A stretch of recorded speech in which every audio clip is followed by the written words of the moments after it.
Filming a melodramatic CEO drama. Accidentally left the tumor report used for filming in my bag.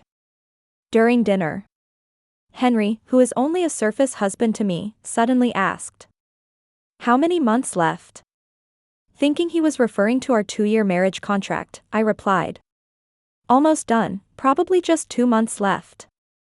Henry fell silent. Later, I discreetly went abroad for a 3-month study program. Upon returning, I heard that Henry, in search of his deceased beloved wife, went crazy searching throughout the country, saying he wanted to see her alive or see her body. Chapter 1. Ordered a large table of takeout. Just as I was about to enjoy the meal, Henry, whom I hadn't seen for several months, suddenly sat across from me. I looked at him in surprise. After being married for over a year, Henry and I rarely met. He was usually quite cold towards me. Eating together was even rarer. As his assistant put it, "You are in a contract marriage for 2 years, don't overthink it. When the time comes, take the money and leave, you won't lose out." Someone like Henry is not someone you can climb up to. Henry casually sat down, exuding the accustomed arrogance from head to toe. For someone like me who struggled for 10 years just to barely reach his level, it was indeed impossible to climb higher. So, I always kept my distance. Except when it came to money and resources. I never asked about things I shouldn't. Henry seemed to have hurried from the company. He hadn't even changed his clothes. Sitting in front of me in a suit and leather shoes, quietly watching me eat. A drop of the spicy soup almost splashed on Henry. He paused, then suddenly asked me, "How many months do we have left?" I glanced at him with some confusion. Henry was usually very busy with work. For someone like him, time was money. For him to leave his work specifically to come find me, was he asking about how much time was left in our marriage contract? I guess he must have found me too embarrassing for his family and was eager to get rid of me. I carefully calculated the time and comforted Henry, saying, "It's almost over, probably just 2 months left. Henry, don't worry, I will leave on my own when the time comes, won't bother you." After hearing that, Henry fell silent. After a while, when he spoke again, his voice carried subtle emotions. "In this final period, do you have any other wishes?" Since signing the marriage contract with Henry, I had already received enough resources from him. So, I shook my head and said, "No, I don't have any other wishes." I don't know if it was just my imagination, but I saw Henry's eyelashes tremble slightly at my words. Chapter 2. Henry has been acting strangely recently. Before, I could only see him once every few weeks, but now he stays at home every day. After getting up in the morning and replying to messages from my agent, I looked up to see Henry sitting in the living room, quietly watching me. I shuddered for a moment. Then I smiled at him and said, "Henry, are you not going to the company these days?" Henry shook his head and said, "The company's matters are not important right now." I remembered hearing this morning from my agent that Lily had returned to the country and glanced at the wine bottle on the table in the living room, nodding knowingly. Henry's assistant had told me specifically. The reason Henry asked me to sign that 2-year marriage contract was that I have a face that looks about 70% similar to his lingering first love. Henry's first love, Lily, a rising star who shot to fame 2 years ago with a popular web series. It's said that Henry invested a lot in that web series, but after Lily became famous, she decisively broke up with Henry and went abroad. Henry asked me to sign the marriage contract to intentionally upset Lily. I couldn't help but feel sighing. Truly, it's a rich person's love game. People like us who work for a living are just scraps. Because I had just finished filming a cheesy CEO chasing his wife drama, I could take a break at home for a while. While tidying up the room, I suddenly remembered the tumor report that I accidentally brought home from the set, still in my bag. The filming prop was a tumor report. But even after turning my bag inside out, I couldn't find it. I figured the cleaning staff must have seen it and thrown it away as trash. Losing it wasn't a big deal, I could just mention it to the director later. Chapter 3. To avoid disturbing Henry, who was pining for his first love in the living room. I decided to stay in my room, watching shows and snacking. When I laughed, I accidentally choked on my water. I couldn't stop coughing uncontrollably. Suddenly, there was a knock on the door. Henry's anxious voice came from outside. Is it getting worse? Are you feeling uncomfortable? I couldn't speak because of the choking. Henry immediately pushed the door open. I was coughing severely, and when I looked up at him, tears were streaming from my eyes due to the coughing. I looked like I was in a lot of pain. Henry, who was usually calm and collected, suddenly became flustered. He called his assistant while looking at me and said, "Don't worry, I'll have the driver take you to the hospital immediately." I finally calmed down. Looking at Henry inexplicably, I said to him, "What's the use of going to the hospital? Choking on water, what's the use of going to the hospital?" I didn't quite understand. Henry was momentarily stunned. Then he reacted and stood there, looking blankly, saying, "Indeed, there's no use." In the end, it was already too late to turn things around in these last 2 months. Standing face to face with Henry. He maintained the same posture, unmoving, and I didn't know what he was thinking. Glancing at the tablet, still playing a TV drama, I felt that my precious vacation time was indeed valuable. Clearing my throat, I broke the strange atmosphere by saying, "Henry, if you don't mind, can I have some time alone in my room to rest?" He seemed to suddenly come back to his senses. Staring at me, his usually noble and aloof eyes revealed a rare hint of sadness. Chapter 4. When Henry knocked on my door again, I felt a bit helpless. He had spent more time with me today than ever before. When I opened the door, Henry smelled even more of alcohol. His usually meticulously groomed hair was now messy. "Do you have time tonight? I want to take you to a friend's dinner party. We've been married for so long, and my friends haven't met you yet." Surprised, I glanced at Henry upon hearing this. After being married for over a year, I always knew my place. At most, I was just a substitute that couldn't be shown in public.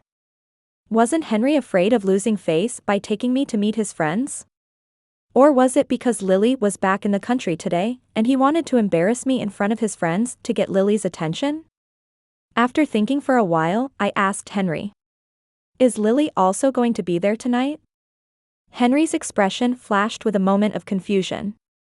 After a while, he nodded. I patted his shoulder knowingly. I understood. I would cooperate. Chapter 5.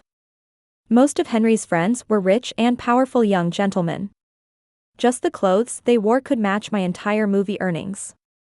When Henry and I entered, they all looked over at us. Various scrutinizing gazes fell on me, making them seem like difficult people to approach. Henry walked ahead of me. When he suddenly stopped, I almost bumped into his shoulder.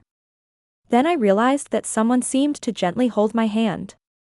This was the first time in our long marriage that Henry and I had physical contact. Henry's palm was slightly cold, coupled with his always expressionless face, which made me curious about what this usually strategic person was like when he was passionate about relationships. After a few steps, I suddenly heard a particularly sweet voice behind me. "Sorry, everyone, just got off the plane, so I'm late." It was Lily. Her face, which was 70% similar to mine, paired with the simple white dress she was wearing, made her look incredibly stunning. By contrast, I, wearing a red dress in front, seemed vulgar and out of place. I tactfully quickly pulled back the hand Henry was holding. I was afraid that Lily would misunderstand us as a real couple, so I did it for his sake. Henry, who was walking ahead of me, suddenly stiffened. He seemed to give a bitter smile, his voice almost inaudible. "Do you still hate me so much?" Chapter 6. Although I already knew Henry's prominent status, seeing him being surrounded by several wealthy young men sitting in the middle, I couldn't help but feel emotional. Indeed, money is domineering. I consciously chose a corner to sit. Not far away, Henry was casually answering the boring questions thrown at him by the people nearby, occasionally looking over at me. Actually, there was a moment of astonishment in Henry's eyes when he saw that I didn't sit next to him. Then he opened his mouth, seeming like he wanted to ask something. But after a while, he turned away in silence, ignoring me. As someone who was accustomed to dealing with large gatherings all year round, Henry's face usually showed little emotional change. But now, it was obvious that his bad mood was noticeable. His eyes and brows were cold, sipping his drink from the glass with a slow and deliberate manner, as if he was enveloped in a layer of coldness from the inside out. I subconsciously glanced at Lily. Maybe others didn't notice just now. But I was constantly paying attention to the movements of Lily and Henry over there.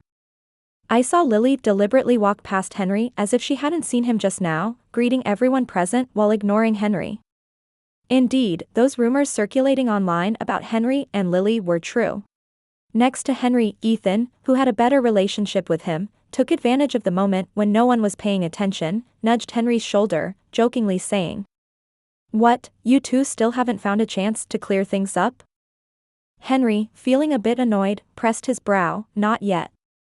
Ethan, enjoying the fun, clicked his tongue teasingly. "Hesitating is not like your character, be careful someone takes advantage of the situation." Henry raised his eyebrow and glanced at Ethan. He immediately shrugged and changed his tone. "True, who would have the guts to take advantage of you, joking with you like this?" Before Henry could say anything, Ethan suddenly looked around with a puzzled expression. "By the way, where is your wife that you brought with you? I haven't seen her at all." Following Ethan's gaze, Henry also looked over, furrowing his brows as he noticed the now empty seat. Chapter 7. At that moment, I was hiding in the restroom. It's not that I didn't want to come out. But the situation was just too awkward. Outside, Lily and her friend Emma were touching up their makeup. They were chatting animatedly, completely unaware that there was someone else in the bathroom. "Are you still having a quarrel with Henry? I can't believe someone like Henry, who seems so indifferent, would be so devoted to you. He even intentionally married a wife who looks 70% like you. But, I think that woman can't compare to you." Lily scoffed lightly, touching up her lipstick in the mirror. "Just leave him hanging for a while. When I feel like it one day, I'll just beckon and he'll come running. But you should be careful too. You've been cold-shouldering each other for so long. What if one day Henry has a change of heart? Where will you find a money tree so devoted to you?" Impatiently cutting her off, Lily said, "How is that possible? Besides me, who else could he possibly like? That wife he married just like me?" As Lily talked about the wife that Henry married following her example, the one who was currently hiding in the restroom fell into silence. Her hand holding the restroom door handle paused. Now, I was torn between whether to open the door or not. Because they had been chatting for too long. My legs were getting sore inside. But if I opened the door, the three of us facing each other would be too awkward. After weighing the options, I decided to endure a little longer. I would have to ask Henry for additional compensation when I turn back. I've made great sacrifices to avoid making his first love, Lily, feel awkward. Not long after, I heard a knock on the restroom door. Henry's voice came from outside. "Hello, is anyone in there?" The three of us, Lily, Emma, and I, were taken aback. Emma looked at Lily with envy. "Tsk tisk, he's worried about you after just a short while of not seeing you." Lily couldn't hide her pride, raising her eyebrows. "I told you, if he doesn't like me, who else could he possibly like?" Then Henry spoke again. "Hello, is my wife in there? She hasn't come out for a long time, and I'm worried if something happened to her." Chapter 8. There was a brief silence in the restroom. The restroom door creaked open as someone pushed it. I nervously walked out from inside. Lily and I faced each other in a daze. I awkwardly chuckled, "What a coincidence, you two are here too." They remained silent. Lily's face paled for a moment, then she swiftly walked out. I followed them out. I gestured emphatically at Henry, who was still standing there. "He's angry, why not hurry up and chase after her? Is this person a fool?" Henry looked at my expression, furrowing his brows in confusion. "What's wrong, did your condition worsen?" I rolled my eyes inwardly. What condition? I'm young and healthy. Don't jinx me getting sick, okay? Ethan, who was following behind Henry, suddenly curiously asked. What condition? Is an eye twitch considered an illness? Only then did I notice Ethan. I had seen him before, he was Henry's childhood friend.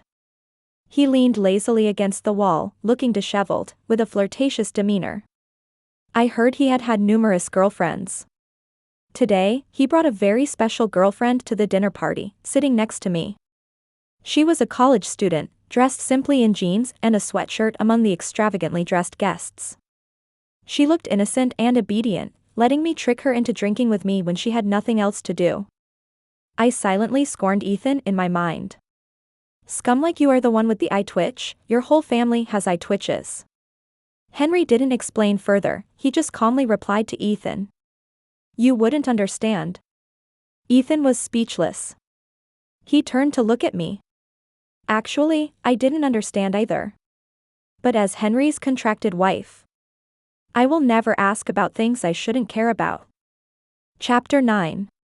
When we returned to the private room, many people were gathered around Lily. It seemed they had seen Henry come back. Emma deliberately raised her voice. Lily, don't cry. It's not worth it for that kind of man. No one dared to interrupt. No one wanted to offend Henry. Emma felt the awkward silence and couldn't save face, so she raised her voice again. Even if you two are having a quarrel, does he need to deliberately make you so sad? He clearly knows you have a strong sense of pride. A weak voice suddenly interrupted in the private room. But I remember Henry's wife is Maya, not you. Isn't it inappropriate for you to say that? I was stunned. Following the voice, I saw the quiet girlfriend brought by Ethan, nervously clutching the glass in her hand, standing up for me. Emma's face turned cold. She was about to say something else. But Ethan was the first to put his arm around Grace's shoulder, lazily biting on a cigarette but speaking unclearly. Exactly, my wife is here. What are you all arguing about? I was shocked. I instinctively turned to look at Henry. He looked at Emma and Lily with a chilling gaze, then finally spoke. Security, if they cause any more trouble, kick them out. Not just me, even Lily raised her head in disbelief, her eyes reddened. The dinner party ended on an unpleasant note. Only Ethan, Grace, and I remained, facing each other. Ethan still had his arm around Grace. Grace awkwardly pushed his hand away, softly saying, We agreed that the money was just for you to pretend I'm your girlfriend to meet your parents, nothing more. I turned to them, puzzled by her words. Henry also looked at Ethan strangely. You're taking your girlfriend to meet your parents? Ethan, a man accustomed to being flirtatious and cold-hearted, could easily come and go in the crowd, but he never introduced anyone to his parents. After all, as he put it himself, meeting parents was too formal. But for him, it was just a game. Ethan coughed heavily, indicating to Henry not to expose him. Yeah, my parents are pressuring me to get married, so I had to bring a girlfriend home. I ran into her needing money while working, so I gave her $30,000 to pretend to be my girlfriend and meet my parents. Such excuses he could come up with. I looked at Ethan with even more disdain. My gaze seemed to be looking at a beast. As Henry pulled me into the car, I sighed as I watched Grace through the window. It's not that I don't want to meddle. But Grace and I have no real connection. Indirectly hinting at the situation was already pushing it. I can't risk offending both Ethan and Henry for her sake. It's just a pity that such a good girl is going to be ruined by Ethan. Chapter 10. Back home. As I turned around after locking the door, I bumped into Henry standing still in place. The living room was dark. Henry seemed to be in a bad mood today. He usually disciplined himself well, rarely indulging in habits like smoking and drinking. But now, he was so close to me, the faint scent of perfume mixed with tobacco enveloping me. I dared not move. Every time I did, I felt my heart beating a bit faster.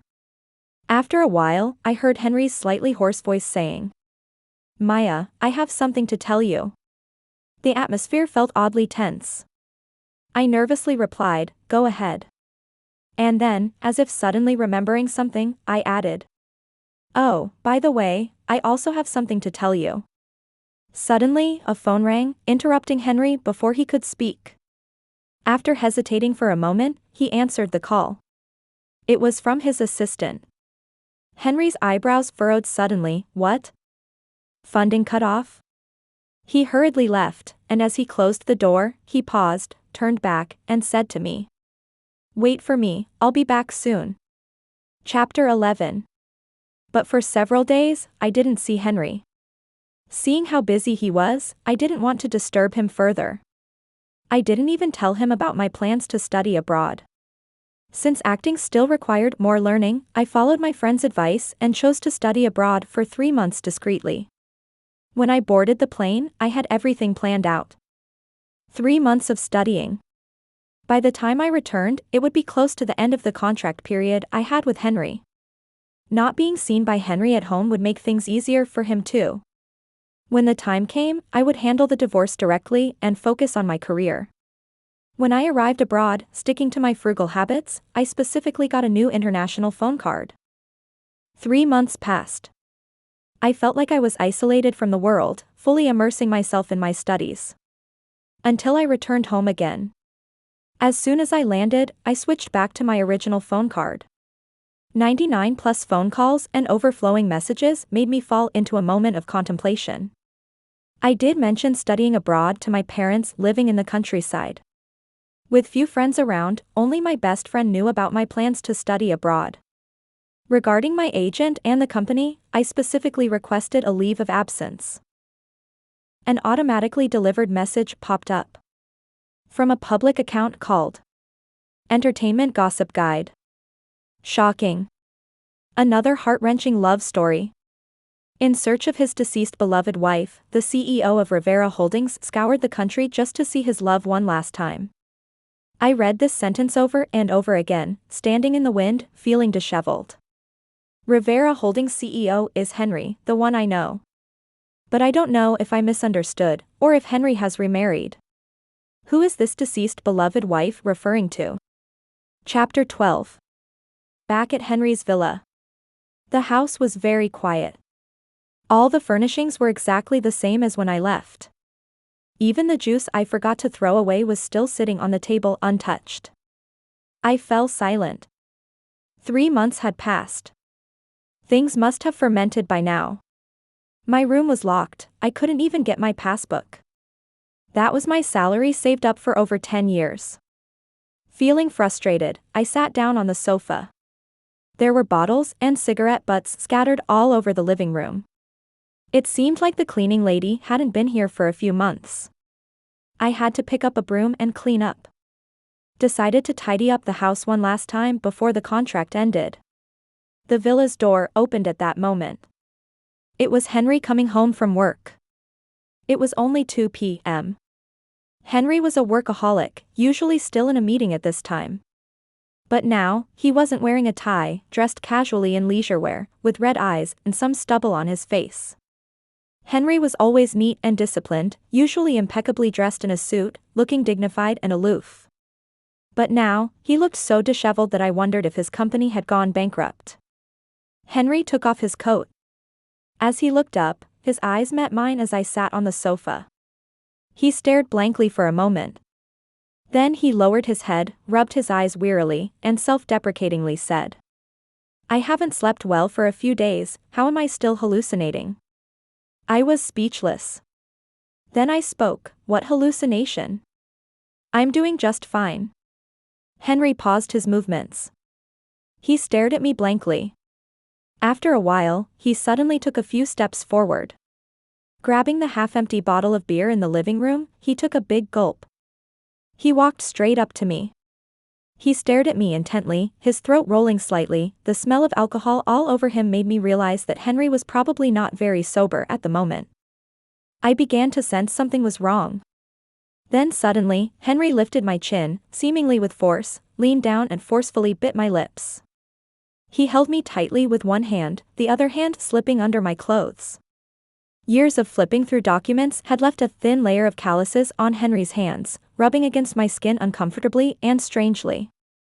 As I tried to push Henry away and wake him up, I said, "Henry, I'm not dead." "Hey, wait." When Henry heard my voice, he looked up at me, his eyes bloodshot. Then he closed his eyes fiercely and his voice became hoarse. "Dreaming is fine. If I can see you in my dreams, then let's dream a little longer." What a dream. That's why I hate dealing with drunk people the most. Henry's actions became more frantic, as if he was afraid I would disappear the next second. Exhausted, I chose to give up. But just as I let go, Henry suddenly closed his eyes and fell onto me. I checked his breathing in shock. Thankfully. Maybe he hadn't rested well in a long time. He fell asleep. I was so frustrated. I had no idea why he suddenly went crazy. Chapter 13. When I contacted the housekeeper to come and clean up, I could hear the panic in her voice on the other end of the phone. Okay, I'm coming. I fell silent for a moment. Then I explained, "Did Henry tell you that I passed away? I'm actually alive and well." The housekeeper's voice seemed even more nervous. Okay, I'm coming. Do you need to be so nervous? I silently hung up the phone. I waited until 8 o'clock in the evening. The aunt didn't show up. Henry was still asleep. My room door was still locked. I kept making calls to people around me asking what exactly was happening. After asking for a while, I finally found out. It was the aunt at home who took a report of my tumor and told Henry the first had a terminal illness. I fell silent. Because I remembered the last time I lost a prop on set. That tumor report. It was taken away by the aunt. And given to Henry. I also remembered the various questions Henry had asked me before. In an instant, I understood. Henry was asking me how much time I had left. He meant how many days I had left to live, not how much time we had left on our contract. And I said only 3 months left. Luckily, Henry had only started posting missing person notices online these past few days. If it had been later, I would have just returned to the country. Not only would there be no farewell party, but in a few days, there would be a memorial service. When Henry woke up, it was already past 11 in the evening. He opened his eyes, looked at me blankly for a moment. Then he rubbed his temples, stared at me again in a daze. I greeted him with a wry smile. "Henry, you're finally awake." Henry nodded silently. I briefly told him. "I'm not dead, I'm doing well, I just went abroad for 3 months of further studies. I was going to tell you last time, but you went to the office, and I didn't want to disturb you since you seemed busy. That tumor report was just a prop from my last film shoot." Henry paused for a few seconds. Then his eyelashes trembled slightly, before he spoke again. "A prop?" I took a deep breath. "Yes, just accidentally brought it home." The atmosphere in the room quieted for a moment. After a while, Henry's voice was slightly hoarse as he repeated. "So you really didn't die?" "Of course." Henry's throat rolled slightly, he looked up again, frowning at my lips. "Why are your lips so swollen? Did something happen to you abroad?" Afraid that Henry would make a bigger mistake than holding a memorial service for me, I quickly explained. "You kissed me, remember?" Henry was stunned again for a moment. The cold eyes quickly flashed a touch of crimson, and he coughed awkwardly. "It's easy to lose control after drinking, sorry." "It's not just losing control." I gritted my teeth silently.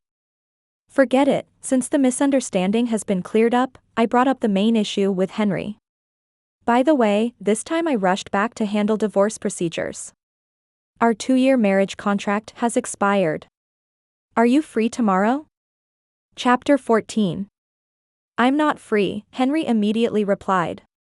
"What about the day after tomorrow or the day after that?" "Still not free." Henry looked at me. "You know I'm very busy with work." I fell silent. But in reality, I wasn't in a rush about this matter.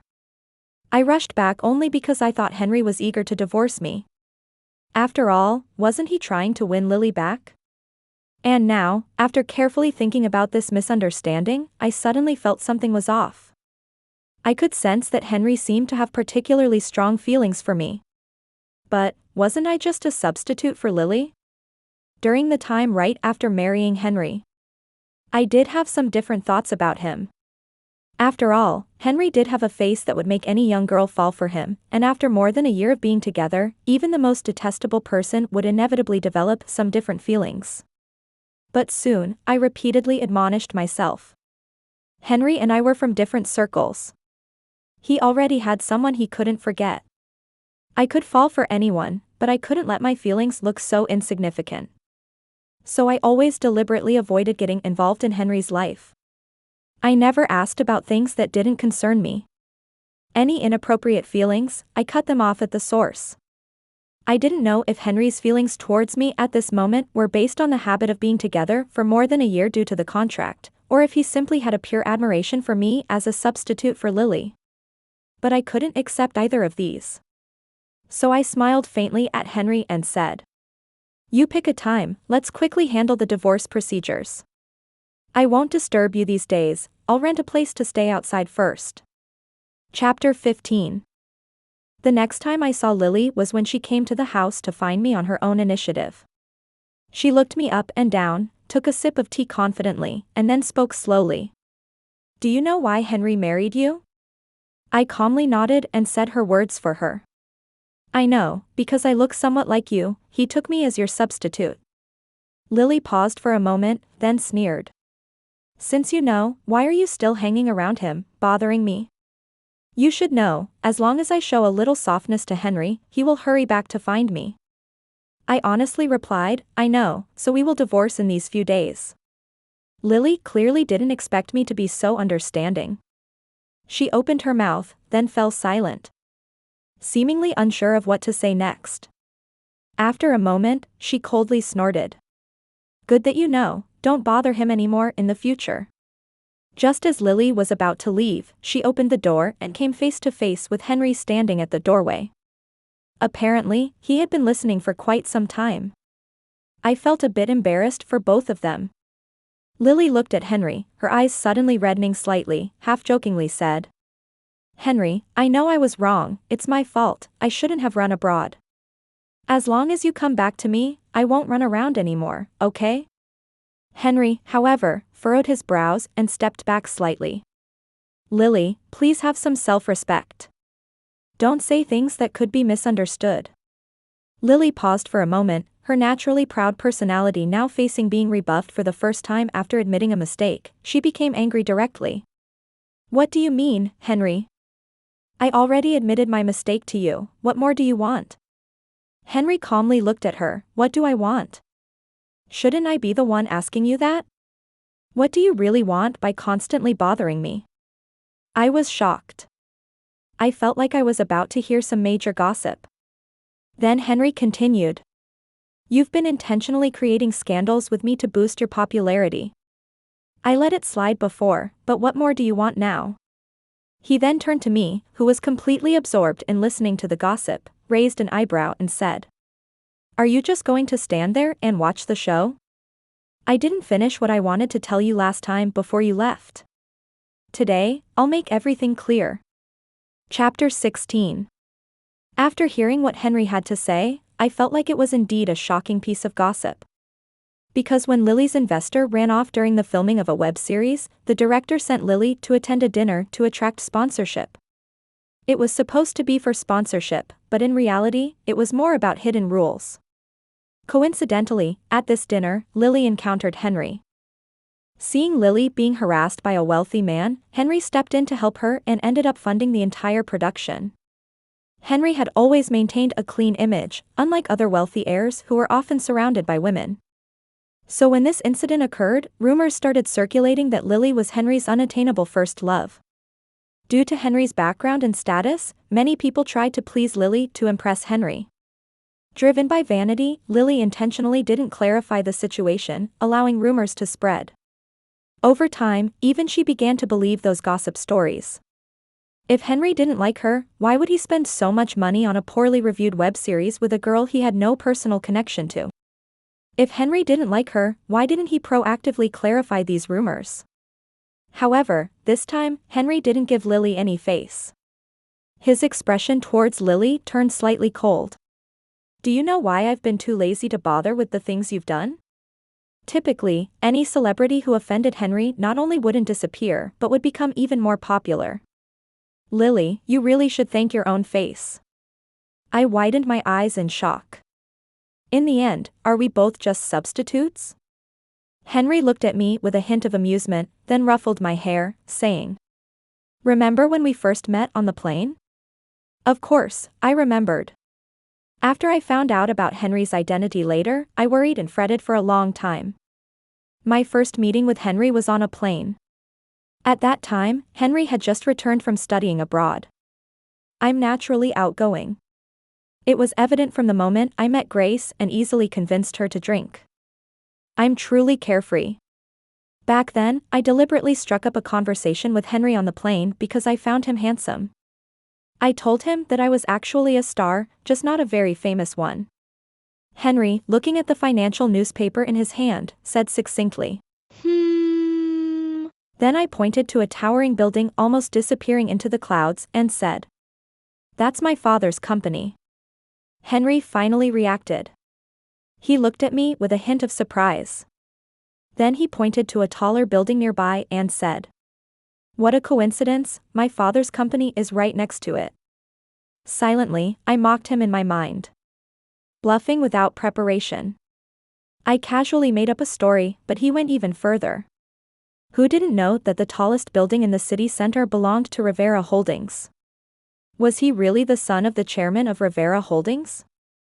It was only after getting off the plane that I found out he truly was the son of the chairman of Rivera Holdings. At that time, Henry saw me waiting for a car with him at the entrance. His driver arrived first.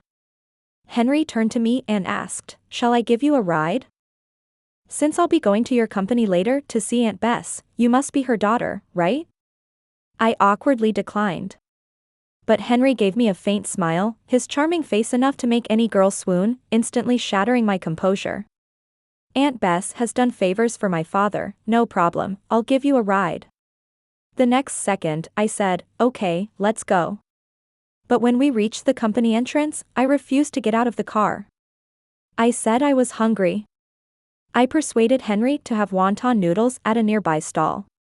Then I persuaded Henry to have fried chicken at a fast food joint. Henry clearly wasn't used to these foods. He ate very elegantly, delicately slicing the chicken breast with his utensils, leaving me speechless. Afterwards, he said to me, "Thank you for taking me to eat such delicious food." I smiled at him and said, "Indeed, delicious food can uplift one's mood, especially fried chicken." Henry chuckled, "I do feel a bit better now, shall we go see Aunt Bess now?" I fell silent for a moment. Then I said, "Wait, I still haven't eaten enough, let's go have some afternoon tea." After finishing afternoon tea, as expected, it was already dark when we came out. I turned to Henry, pretending to be very regretful. "Oh, it's too late now. Let's go see Aunt Bess tomorrow instead. How about we watch a movie first?" Henry hesitated for a long time before nodding. Later, I found out. The day I met Henry was the second week after his parents and brother passed away. He missed their last call before the accident because he didn't want to take over his father's company and was filled with resentment. They had bought plane tickets to Mexico to surprise Henry, who had been abroad for 3 years, but they met with an accident on the way. The last call to Henry rang for a long time, but no one answered. The day Henry returned to the country.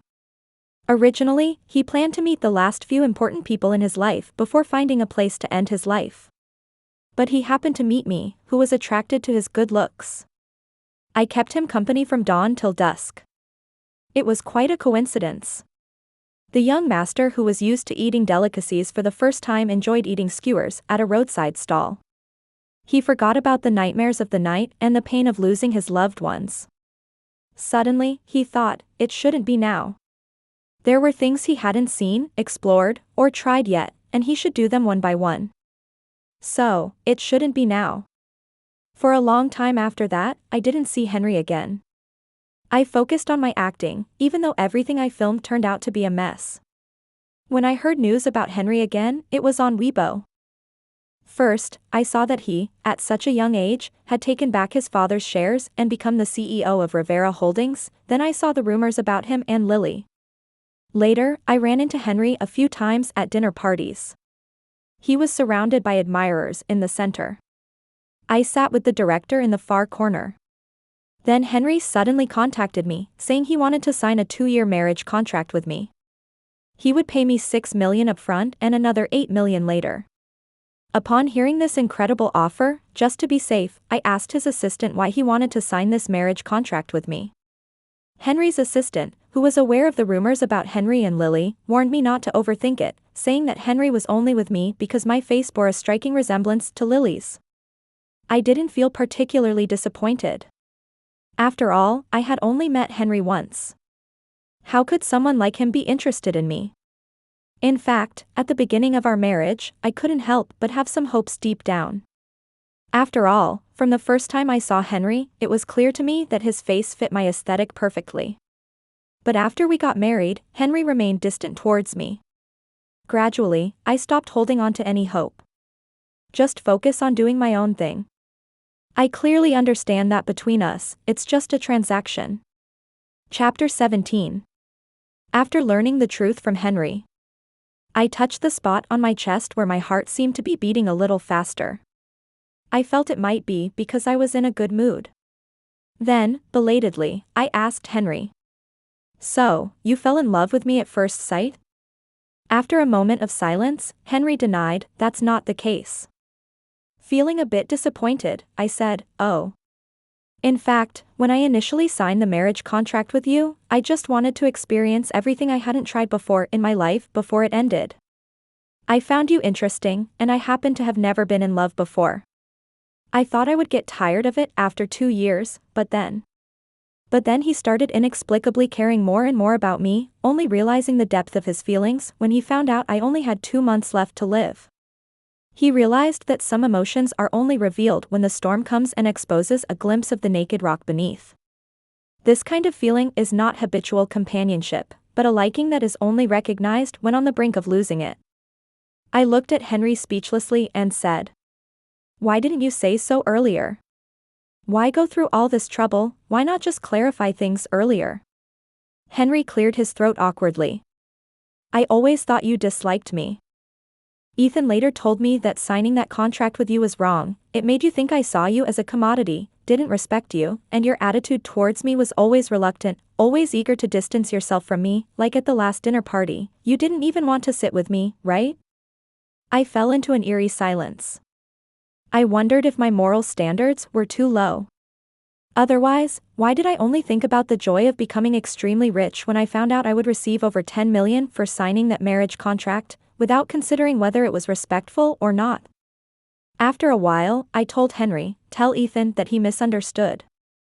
Next time there's a good opportunity like this, remember to find me again." Henry raised an eyebrow at me, "Again?" I chuckled nervously, "No, just kidding." Lily, who had been ignored for a long time, stared at Henry blankly. After a while, with tears in her eyes, she angrily called Henry a scumbag and stormed out. Chapter 18. My luggage was still downstairs.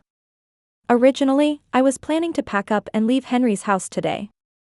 Who would have known so many things would suddenly happen? So, standing opposite me, blocking the door and patiently waiting for me to finish, was Henry. "Are we still getting a divorce?" I asked.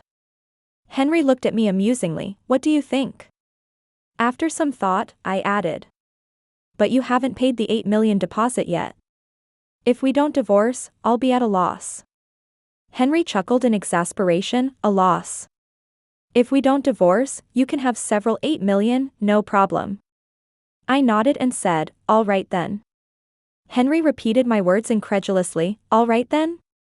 Why do you sound so reluctant?" I gave him a sly smile. "I am reluctant. After all, you originally planned to hold a memorial service for me." In the evening, Ethan suddenly showed up at Henry's house. He brought Grace along. When Ethan saw me, he was surprised. "You're not dead yet?" I finally didn't have to roll my eyes at him discreetly. "You're the one who's dead." While Ethan and Henry were discussing matters in the living room, I took Grace to the bedroom to chat. When the conversation turned to Ethan, I hesitantly reminded her. "You're still young, be careful not to be deceived in relationships." Grace smiled knowingly.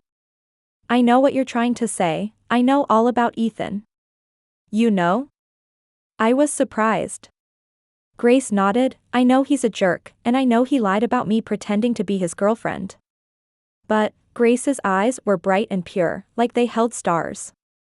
"I can't control how I feel about these things. People have to learn their lessons, don't worry, I'm prepared for it." I didn't say anything more, just patted her shoulder. Youth is wonderful, with the courage to go all out and love without reservations. Just as she said, people have to learn their lessons. Everyone has the right to make their own choices, whether good or bad, others have no right to interfere. Later that evening, seeing Ethan staying for dinner at home, I glared at him with an unfriendly tone. "Don't you have your own home?" Now, I see Ethan as a beast, so my tone was particularly harsh. Ethan, acting innocent in the face of my obvious hostility, said, "Don't you know what day it is today?" I looked at Henry, puzzled. He pointed to the calendar nearby. With so much happening right after returning from abroad, I almost forgot that New Year's was just around the corner. Ethan shrugged. "Since the incident, he used to come to my house every New Year's. This year, he didn't, so I came to be with him. Is that not okay?" I stood in front of Henry and coldly said to Ethan, "I don't need you anymore, I'll be the one to accompany him from now on." Seeing that we were about to argue, Grace and Henry quickly intervened. Outside the window, fireworks burst in every corner at midnight. Whether it was the noisy commotion between Ethan and me, or Lily crying downstairs in sadness, or all those currently troubled by life, everyone looked up at the fireworks overhead at the same time. The brilliant firelight illuminated this vast world. It was as if the world had pressed the pause button at this moment. Even if the path ahead seems unclear, even if mistakes have been made, look up. The road to the future stretches out from above, leading straight beneath your feet. Life is full of wonders, and after the mist disperses, there will surely be a way forward.